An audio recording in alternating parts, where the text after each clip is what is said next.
कड़ी सुरक्षा के बीच नीट की परीक्षा जारी, 22 लाख से ज्यादा अभ्यर्थी दे रहे हैं परीक्षा।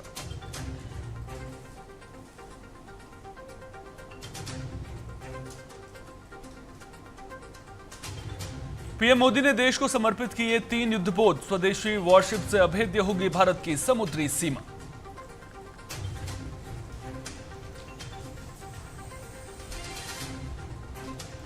अंतर्राष्ट्रीय योग दिवस पर कोलकाता में पीएम मोदी ने किया योग, पीएम ने योग को बताया मानवीय एकता का आधार।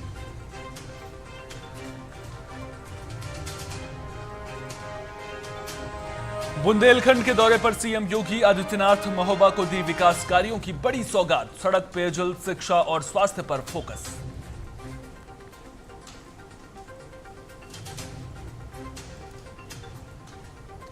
वैभव सूर्यवंशी ने रच दिया इतिहास, टेस्ट क्रिकेट की जड़ी सबसे तेज 50, श्रीलंका ए के खिलाफ 29 गेंदों पर बनाए 94 रन।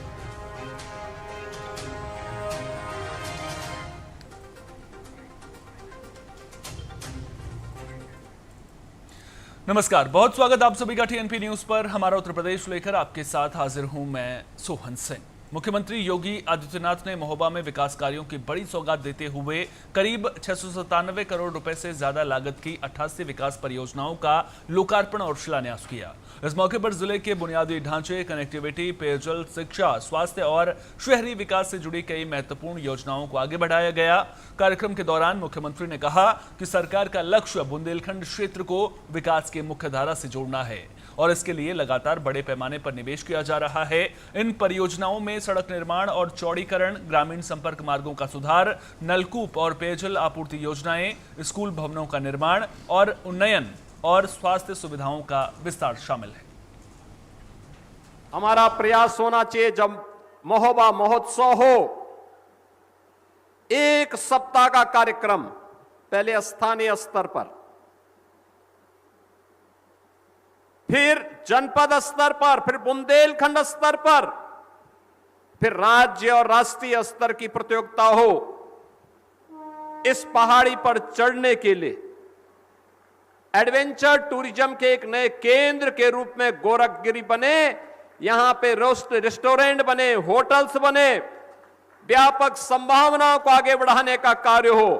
आला उदल के शौर्य और पराक्रम के प्रतीक यहां पर हम फिर से अखाड़ों का निर्माण करके नौजवानों को फिर से अपने वीर भाव के साथ कार्य करने के लिए प्रेरित कर सके, इसकी धरा के रूप में महोबा को उसकी पहचान देनी पड़ेगी। महोबा की दसावरी पान याद आने लगता है, जिसको हमारी सरकार ने जियोटेक की कार्रवाई के साथ वैश्विक मान्यता भी दिलाई है।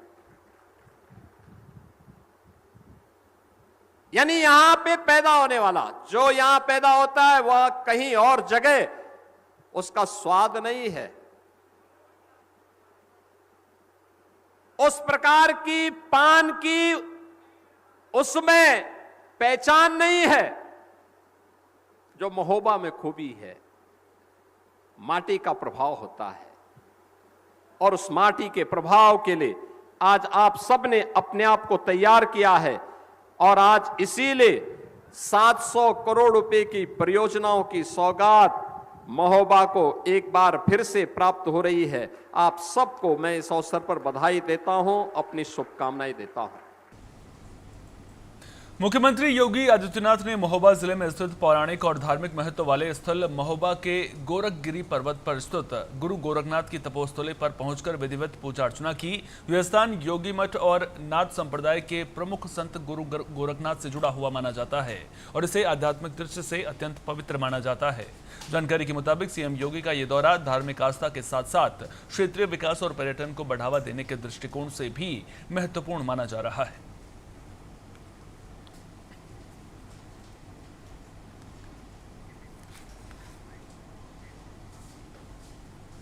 चंदौली में अंतर्राष्ट्रीय योग दिवस के मौके पर महेंद्र टेक्निकल इंटर कॉलेज परिसर में श्रम एवं सेवा योजन विभाग यूपी की ओर से भव्य योग शिविर का आयोजन किया गया। कार्यक्रम में यूपी सरकार के कैबिनेट मंत्री अनिल राजभर मुख्य अतिथि के तौर पर शामिल हुए और उन्होंने योग को स्वस्थ जीवन और मानसिक शांति का आधार बताया। मीडिया भाइयों का मैं प्रदेश सरकार की तरफ से स्वागत करता हूं, अभिनंदन करता हूं और अंतर्राष्ट्रीय योग दिवस की ढेर सारी बधाई।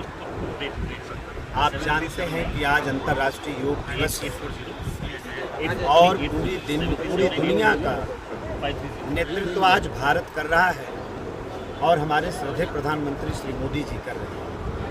हर वर्ष की भांति इस वर्ष भी हर जनपद, हर विकास खंड, हर तहसील मुख्यालय, पूरे देश में हमारे शिक्षण संस्थाओं में भी, सरकारी अफसरों ऑफिसों में भी, हर जगह आज योग का माहौल है।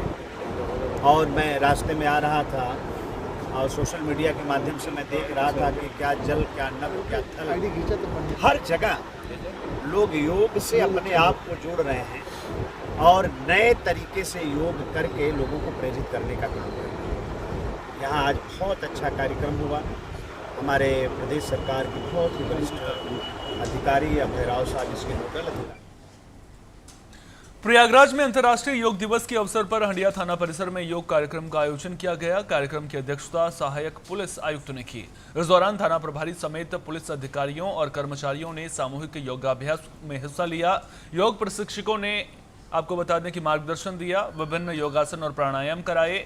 एसीपी हंडिया ने कहा कि योग स्वस्थ और संतुलित जीवन का आधार है। उन्होंने बताया कि नियमित योग से शरीर स्वस्थ रहता है, मानसिक शांति मिलती है और कार्य क्षमता बढ़ती है।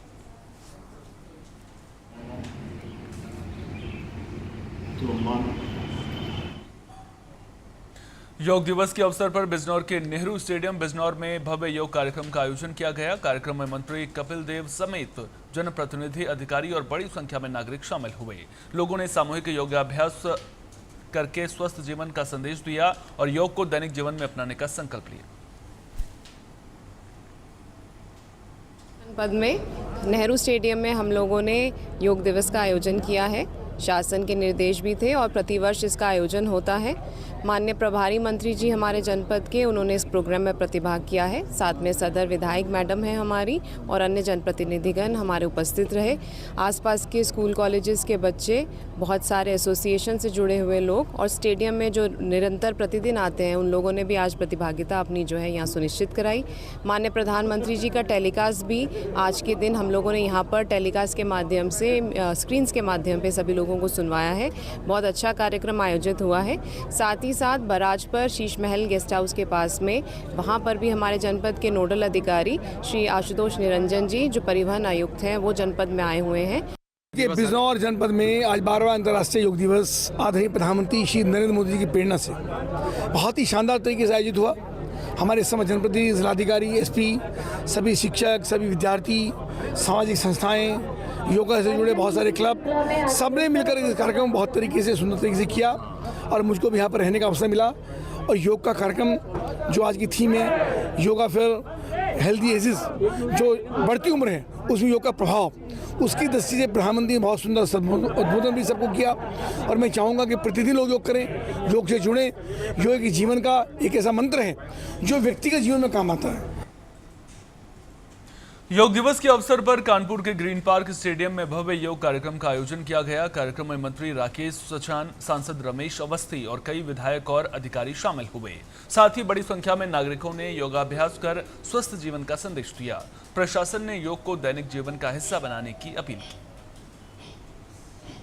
देखिए, आज अंतर्राष्ट्रीय योग दिवस पूरे देश दुनिया में मनाया जा रहा है। इसके लिए मैं देश के यशस्वी प्रधानमंत्री आदरणीय मोदी जी को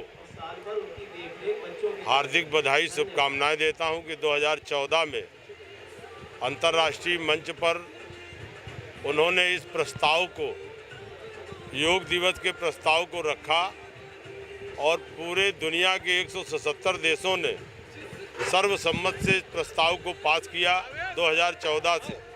तब से 21 तारीख को पूरे देश और दुनिया में योग दिवस मनाया जाता है, जो सबसे बड़ा उत्सव के रूप में पूरी दुनिया में 21 तारीख का आज ये महत्वपूर्ण दिन है। योग मानव जीवन के लिए मनुष्य के लिए स्वस्थ रखता है, निरोग रखता है। तभी इसका मूल मंत्र है, करें योग, रहे निरोग। आज इस योगा दिवस के अवसर पर मैं कानपुर वासियों से अपील करना चाहता हूँ कि कानपुर हमेशा कर्मवीरों की धरती रही है। इसी कानपुर के लोगों ने इस कानपुर को औद्योगिक शहर बनाया है। माननीय प्रधानमंत्री जी ने 2047 में विकसित भारत का संकल्प लिया है। हर कानपुर वासी चाहता है कि कानपुर भी विकसित कानपुर बने, लेकिन मैं उनसे अपील करना चाहता हूँ कि कानपुर विकसित कानपुर तभी बनेगा जब यहाँ का हर नागरिक स्वस्थ होगा, और जब हर नागरिक यहाँ स्वस्थ होगा तो कानपुर समृद्ध होगा और कानपुर विकसित कानपुर बनेगा। इसलिए मेरी सभी से अपील है कि योगा को वो अपनी दिनचर्या में शामिल करें। योग दिवस का बहुत अच्छा शानदार कार्यक्रम यहाँ पे कानपुर में ग्रीन पार्क स्टेडियम में हुए हैं। यहाँ माननीय मंत्री जी राकेश सचान साहब यहाँ पे आए थे। सारे लोग पहले वहाँ पे कोलकाता में प्रधानमंत्री जी का कार्यक्रम आयोजित हुआ था, जिसको से रूबरू हुए थे, और इसके बाद यहाँ पर भी एक बहुत ही बढ़िया एक योग का प्रोग्राम किया गया था।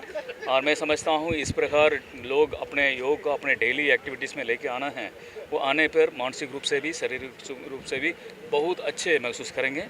और अंतर्राष्ट्रीय योग दिवस के अवसर पर मैं सभी जनपदवासियों को, विशेष रूप से कानपुर के नगरवासियों को मेरा तरफ से बहुत बहुत शुभकामनाएँ। अंतर्राष्ट्रीय योग दिवस है आज 21 जून में, और कानपुर में ऐतिहासिक ग्रीन पार्क स्टेडियम में हमारे माननीय मंत्री श्री राकेश सचान जी और हमारे अन्य गणमान्य अतिथियों के उपस्थिति में यहाँ पर कार्यक्रम हुआ है। और अंतर्राष्ट्रीय योग दिवस की जो इस बार की थीम है, योगा फॉर हेल्दी एजिंग, उस पर हम लोग का फोकस है। और योग का तो मूल मंत्र है, करें योग, रहें निरोग। उन्नाव पुलिस ने 12वें अंतर्राष्ट्रीय योग दिवस के मौके पर जिले भर के थाना परिसरों और पुलिस लाइन में योगाभ्यास कार्यक्रम आयोजित किए। इस दौरान पुलिस अधिकारियों और कर्मचारियों ने योगासन, प्राणायाम और ध्यान का अभ्यास किया। कार्यक्रम का उद्देश्य पुलिसकर्मियों को शारीरिक और मानसिक रूप से स्वस्थ रखना और तनाव से मुक्ति दिलाना रहा। अधिकारियों ने कहा कि योग से कार्यक्षमता, एकाग्रता और आत्मविश्वास बढ़ता है। साहित्य संस्कृति के इस नगरी उन्नाव में अंतर्राष्ट्रीय योग दिवस का इतना भव्य आयोजन हुआ, पूरा प्रांगण भरा हुआ था। और मैं देख रहा था कि प्रांगण के बाहर भी, सड़कों पर भी लोग योग कर रहे थे। और सब लोग तत्पर हैं अपने स्वास्थ्य को लेकर, अपने संस्कृति को लेकर के, अपने धर्म को लेकर के। इस समाज को उत्कृष्ट बनाने की प्रक्रिया में सभी लोग लग चुके हैं। ऐसा मुझे लगता है पूरा देश आज स्वास्थ्य की तरफ बढ़ते हुए पूरे विश्व को एक संदेश देने का प्रयास कर रहा है। और आज मुझे बहुत प्रसन्नता हुआ, उन्नाव में सभी नागरिकों से लेकर के प्रशासनिक स्तर के सभी लोगों का सहयोग रहा, और आज योग का इतना बड़ा कार्यक्रम यहाँ पर। देखिए, आज ये हमारा जो पुलिस लाइन का प्रांगण है, उसमें 12वां जो अंतर्राष्ट्रीय योग दिवस है, उसके उपलक्ष्य में बहुत भव्य कार्यक्रम आयोजित किया गया था। और मैं देख पा रहा हूँ कि यहाँ पे भारी संख्या में जो हमारे जनपद वासी हैं, उन्होंने बहुत बढ़ चढ़ के हिस्सा लिया। इसी क्रम में सभी जनपद वासियों से ये अपील करूंगा कि लगातार हमें योग से जुड़े रहना है और ये प्रयास करना है कि हम लोग अपना और अपनी भावी पीढ़ी का कैसे स्वास्थ्य को वर्धन कर सकते हैं और किस तरह से एक अच्छा जीवन जी सकते हैं। ग्रेटर नोएडा के तिलपता क्षेत्र में स्थित आदर्श भारतीय आदर्श इंटर कॉलेज में आज 2026 की परीक्षा के दौरान एक असामान्य और चिंताजनक स्थिति देखने को मिली, जहां परीक्षा केंद्र के बाहर अभिभावकों की भारी भीड़ जमा हो गई और कई लोगों की तबीयत बिगड़ने की जानकारी सामने आई। सूत्रों के मुताबिक परीक्षा शुरू होने से पहले ही बड़ी संख्या में छात्र छात्राएं अपने माता पिता के साथ केंद्र पर पहुंचे थे। गर्मी, भीड़ और लंबे वक्त तक इंतजार की वजह से कुछ अभिभावकों को चक्कर आने और कमजोरी महसूस होने लगी। वहीं इस घटना ने परीक्षा केंद्रों पर भीड़ नियंत्रण और गर्मी के मौसम में व्यवस्थाओं की तैयारी को लेकर सवाल खड़े कर दिए।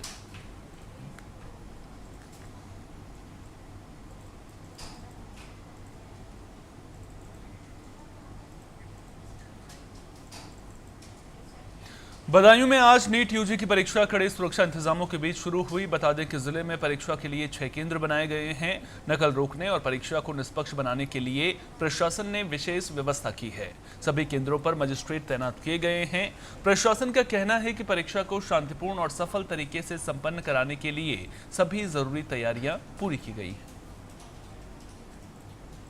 सुरक्षा के बीच नीट यूजी के री एग्जाम अब शुरू होने जा रहे हैं और तमाम अभ्यर्थी जो हैं वो परीक्षा केंद्र पर अंदर पहुंच चुके हैं। इस समय हम परीक्षा केंद्र के बाहर हैं और ये परीक्षा केंद्र बदायूं के शेखुपुर का केंद्रीय विद्यालय है, जहां पर तमाम आप देख पा रहे होंगे कि सुरक्षा बल के इंतजाम के साथ यहाँ पर तमाम अभ्यर्थी अंदर गहन तलाशी के बाद भेज दिए गए हैं और यहाँ बाहर आप देख सकते हैं कि तमाम जो अभ्यर्थी हैं उनके गार्जियन से यहाँ पर इंतजार कर रहे हैं और वो परीक्षा देकर कब वापस आए, तब जो है वो गार्जियन अपने अभ्यर्थियों को लेकर घर जाएं।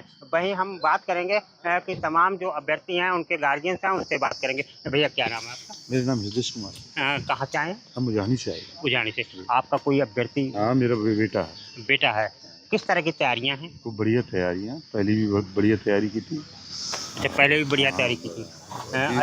अच्छा, इस बार जो व्यवस्था है सरकार की, प्रशासन की, एनटीए की, उस पर आप क्या कहें? तो व्यवस्था एकदम बढ़िया है और चाक चौबंद है, बढ़िया व्यवस्था। जिस तरह से नीट के पेपर लीक होने के बाद पूरे देश में एक आक्रोश आया, उसके बाद सरकार ने कहीं ना कहीं एक बेहतर इंतजाम करने का प्रयास किया। क्या लगता है इस बार ये सफल होकर संपन्न हो पाएगा? कहीं लीक होने की कोई स्थिति नहीं होगी? अब की बार लीक होने की कोई संभावना नहीं है। बहुत अच्छा बेहतर इंतजाम है, बहुत अच्छा इंतजाम। भैया और भी क्या नाम है? जी, मेरा नाम डॉक्टर हरिओम शर्मा, मैं सहसपान से हूँ। जी, आपका कौन अभ्यर्थी है? मेरा बेटा है, मेरी बेटी भी MBBS ऑलरेडी कर रही है। मेरा बेटा फर्स्ट अटैम्प्ट है उसका, ये तो यहाँ पेपर देने आया है। अच्छा परिणाम आएगा। आपको बता दें कि इस समय बदायूं में 6 परीक्षा केंद्र बनाए गए हैं, जिसमें 3027 अभ्यर्थी परीक्षा देने वाले हैं। बदायूं से TNP न्यूज़ के लिए प्रमोद गुप्ता।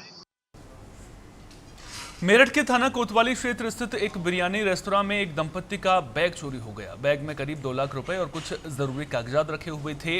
जानकारी के मुताबिक खाना खाने के बाद दंपत्ति रेस्तोरां से बाहर गए, फिर उन्हें बैग की याद आई। वापस लौटने पर उन्हें बैग गायब मिला, जबकि घटना CCTV में कैद हो गई। पुलिस ने मामला दर्ज कर फुटेज के आधार पर जांच शुरू कर दी है।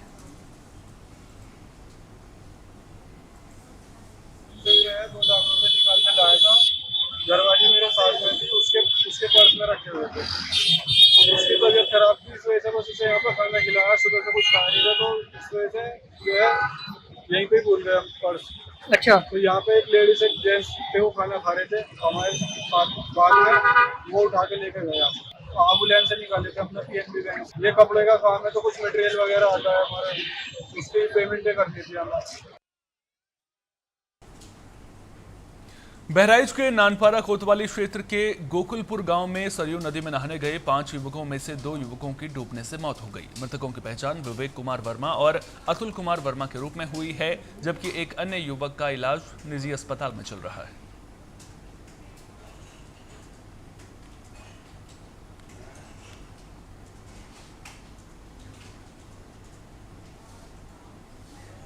बरेली के बहेड़ी थाना क्षेत्र में महिलाओं से कुंडल और टॉप्स लूटने वाले बदमाशों के गिरोह का पुलिस ने पर्दाफाश कर दिया है। पुलिस और बदमाशों के बीच मुठभेड़ हुई, जिसमें 2 बदमाशों के पैर में गोली लग गई। इस कार्रवाई के बाद पुलिस ने 4 आरोपियों को गिरफ्तार कर लिया। आरोपियों के पास से 3 तमंचे, 4 कारतूस, लूटे हुए टॉप्स और 1 बाइक बरामद की गई है। गिरोह इलाके में महिलाओं को निशाना बनाकर दहशत फैला रहा था। 18 जून 2026 को चंद्रपाल पुत्र सेवाराम निवासी कनमन ने थाना बहेड़ी पर आकर सूचना दी थी कि वह रात्रि के समय अपने परिवार के साथ एक शादी समारोह से वापस आ रहे थे। तभी चुरैली नहर की पुलिया पर 2 बाइक पर सवार अज्ञात कुछ बदमाशों ने उनके संग लूटपाट कर ली थी। इस संबंध में तत्काल थाना बहेड़ी पर मुकदमा अपराध संख्या 473/26 धारा 304(2) BNS का अभियोग पंजीकृत कर लिया गया था। घटनास्थल के आसपास के CCTV कैमरास को जब चेक किया गया तो यह ज्ञात हुआ कि इस घटना में कुल 6 बदमाश शामिल थे। लिहाजा तत्काल इस लूट की घटना को डकैती की धाराओं में 310(2) BNS में अल्टर किया गया। इस घटना के खुलासे के लिए पुलिस टीमें को लगाया गया था। प्रयागराज के हंडिया तहसील क्षेत्र के किराव गांव के रहने वाले सुशील कुमार पांडे ने अपनी जमीन के मामले में प्रशासन से इंसाफ की मांग की है। उनका आरोप है कि कुछ लोगों ने उनकी जमीन के फर्जी कागजात बनाकर बैनामा करा लिया। इस मामले की जांच तहसील स्तर पर हुई, जिसमें संबंधित बैनामा खारिज कर दिया गया। इसके बावजूद आरोपियों के खिलाफ अब तक कोई कार्रवाई नहीं हुई है। पीड़ित का कहना है कि उन्होंने FIR दर्ज कराने के लिए कई बार अधिकारियों को शिकायत दी, लेकिन अभी तक मामला दर्ज नहीं किया गया। इससे वो और उनका परिवार परेशान है। सुशील कुमार पांडे ने प्रशासन से निष्पक्ष जांच कर दोषियों के खिलाफ कानूनी कार्रवाई करने की मांग की है। मामला मेरा है कि यहाँ फर्जी बैनामा हो रहा है तहसील हंडिया में, लेकिन तहसीलदार ने खारिज कर दिया बैनामा को, लेकिन कोई 420 का मुकदमा दर्ज नहीं कर रहा है। हमको सीओ साहब दौड़ा रहे हैं कि जाके एसडीएम साहब ऑर्डर करा के लेके आओ, उसके बाद फिर वहाँ जा रहा हूँ, फिर वो लिख रहे हैं कि जाओ वहाँ पे, फिर बार बार हमको परेशान किया जा रहा है। आज हमको 1 साल हो गया, बैनामा किए हैं 3/4/24 को नकल जारी कराए हैं, 1996 बैनामा दिखाए हैं, जो कि रजिस्ट्रार की यहाँ कोई बैनामा की जिरकी नहीं है। बदायूं के वजीरगंज में एक युवक अपनी प्रेमिका से निकाह की मांग को लेकर मोबाइल टावर पर चढ़ गया। बताया जा रहा है कि बरेली के आंवला क्षेत्र का रहने वाला नदीम अपनी भाई की साली से प्रेम करता है और उसी से शादी की जिद पर अड़ा था। युवक के टावर पर चढ़ने की सूचना मिलते ही पुलिस, परिजन और स्थानीय लोग मौके पर पहुंच गए। पुलिस ने घंटों मशक्कत के बाद युवक को आश्वासन देकर नीचे उतारा।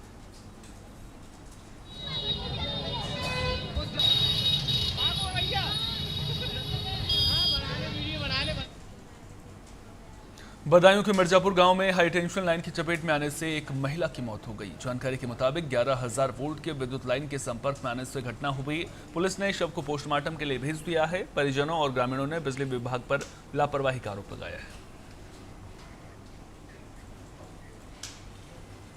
कानपुर में दहेज उत्पीड़न और घरेलू हिंसा के मामले में कोर्ट ने जरूरी आदेश जारी कर दिया है। पीड़िता निकिता जायसवाल की याचिका पर सुनवाई करते हुए कोर्ट ने पति आयुष गुप्ता समेत 4 आरोपियों को समन जारी कर 31 जुलाई को पेश होने के निर्देश दिए। कोर्ट ने मामले की विवेचना में अनियमितता पाए जाने पर तत्कालीन एडीसीपी सुमित रामटेके के खिलाफ अनुशासनात्मक कार्रवाई के आदेश भी दिए। साथ ही डीजीपी और प्रमुख सचिव गृह को कार्रवाई कर रिपोर्ट प्रस्तुत करने को कहा गया है। इस फैसले के बाद पुलिस महकमे में हलचल तेज हो गई है।